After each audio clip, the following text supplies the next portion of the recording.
muito obrigado a todos os fãs que reclamaram de Pantera Negra Wakanda pra sempre, Doutor Estranho no Multiverso da Loucura e Eternos, porque a Marvel finalmente voltou a ser a Marvel da Fórmula Marvel. Obrigado.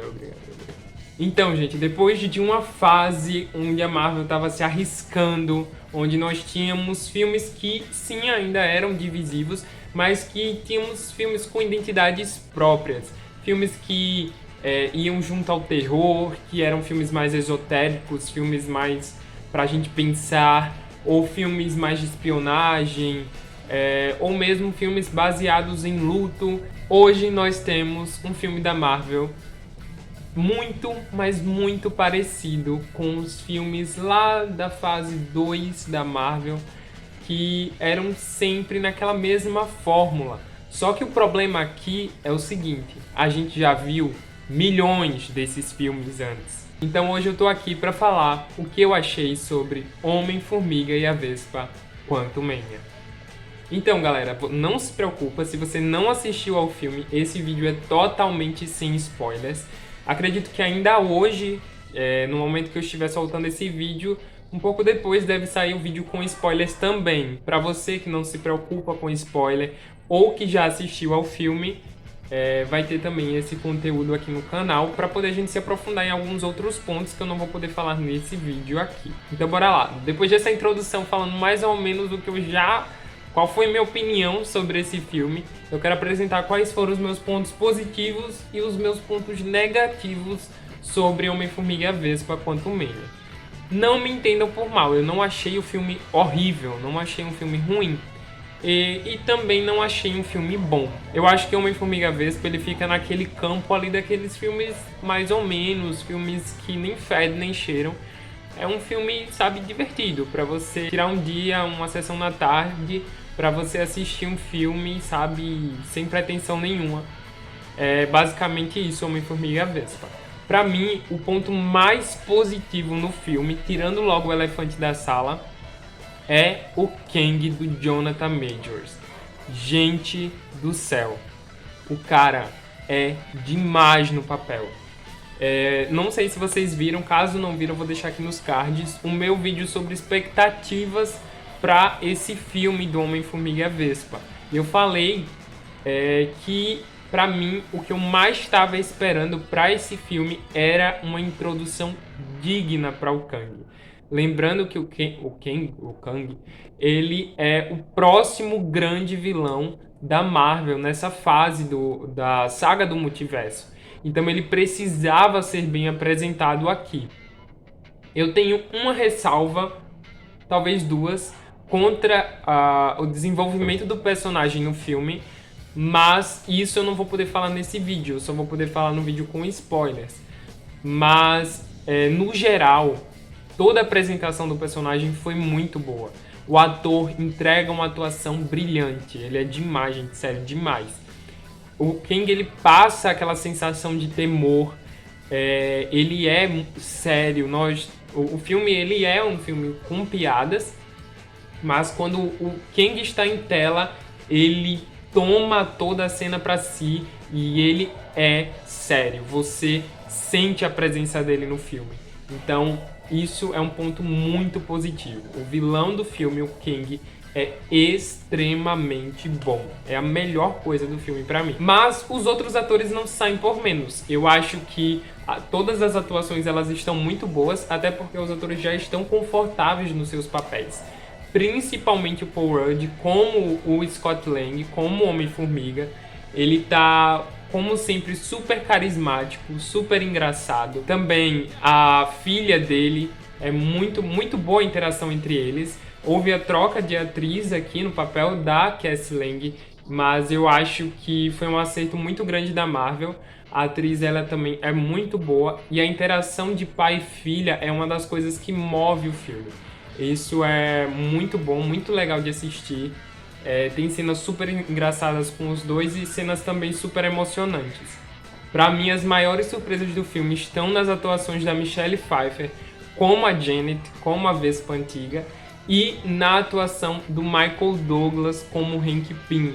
Gente do céu, foi uma surpresa assim gigantesca. Aqui nesse filme, eles têm um espaço maior, principalmente a Janet, mas pra mim, uma personagem que infelizmente é totalmente descartável no filme é a Vespa. Ela tá no nome do filme, mas ela quase não aparece. Ela tem duas cenas importantes, uma logo no início e uma no final, mas no resto do filme ela tá super apagada. Eu acho que o Vespa no nome do filme parece muito mais que a mãe dela do que ela mesma. Então isso pra mim é um ponto super negativo, porque era pra ela ser a protagonista do filme junto com o Homem-Formiga. E não é bem isso que acontece. Pra mim o terceiro ponto positivo do filme é o visual. Gente, eu achei incrível todo o visual do filme, principalmente no Reino Quântico.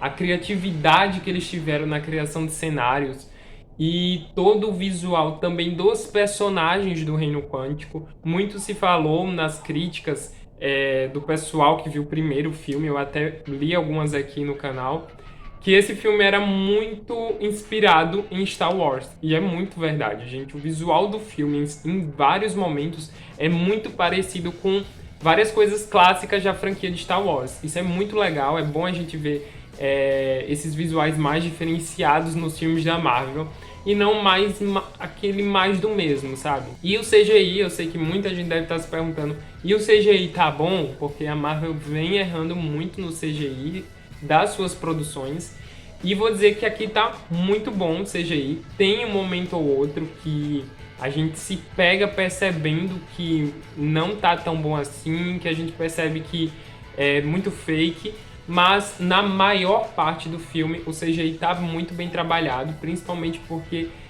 a grande parte do filme é dentro do Reino Quântico, então precisou de muita computação gráfica, mas eu acho que eles conseguiram entregar um bom trabalho aqui. E pra mim o último ponto positivo do filme são as cenas pós-créditos. São duas cenas das melhores cenas pós-créditos que a Marvel já fez, da fase 4 e 5, com certeza são as melhores.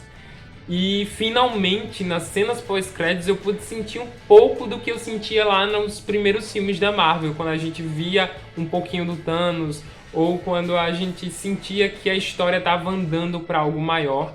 Nas cenas pós-créditos eu pude sentir isso, eu me arrepiei todo e tenho certeza que vocês vão adorar. Mas nem tudo é positivo e pra mim tem muitos pontos negativos, Homem-Formiga e a Vespa. Pra mim, o primeiro grande ponto negativo do filme é o roteiro, é a história, é o enredo do filme. Foi o maior inimigo do filme, não foi o Kang, foi o roteiro. Na verdade, o Kang foi o maior amigo do filme, vamos dizer assim. Primeiro, não há nenhuma construção, não há nenhuma elevação dos personagens durante o filme.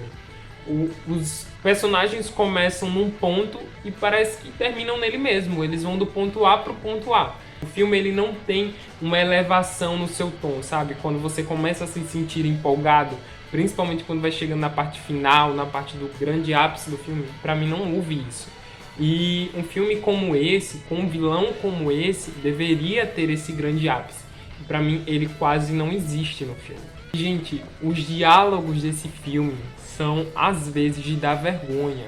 Tem um diálogo que era pra ser super importante, porque ele traz a evolução de um personagem pra um ponto que a gente parecia que não seria levado até ele, e o diálogo ele é simplesmente terrível, gente. Terrível, parece que foi um diálogo escrito pelo Renato Aragão para os Trapalhões, porque, sério, não é possível. Não sei quem foi que olhou para aquele roteiro e disse, tá tudo certo, pode passar, vai, pode gravar. Porque, sinceramente, não dá. E o último ponto que eu quero apresentar para vocês aqui é o MODOK, que sim, para mim, infelizmente, o MODOK é um ponto negativo no filme. E não é nem pelo visual dele, tá? Que eu sei que vai incomodar muita gente o visual dele, mas pra mim não foi nem isso que incomodou. Pra mim foi todo o desenvolvimento do MODOK, como ele foi utilizado no filme. E não é nem querendo ser uma pessoa chata e dizer assim, mas nos quadrinhos era dessa forma. Eu entendo que é uma adaptação, mas foi uma adaptação muito mal feita, gente. Muito, muito mal feita. O MODOK, ele aqui, se você retirar ele da trama, não dá em nada, sabe? Não muda em nada pra história. Ele não acrescenta em nada pra história. E o desenvolvimento e o final dele é tenebroso. Então, assim, eu fiquei muito decepcionado. Eu sei que o Kang era a grande aposta para esse filme, mas não tinha que ser só ele, sabe? Ele tinha que estar estruturado num ótimo filme, para poder a gente falar bem do filme e falar bem do Kang. E não foi isso que aconteceu.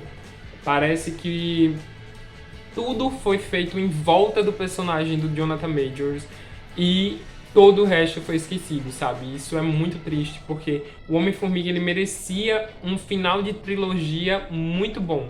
Eu gosto muito do Homem-Formiga 1, gosto um pouco menos do Homem-Formiga 2, mas era o terceiro filme, era o ápice aqui da trilogia do Homem-Formiga, e infelizmente foi uma derrapada.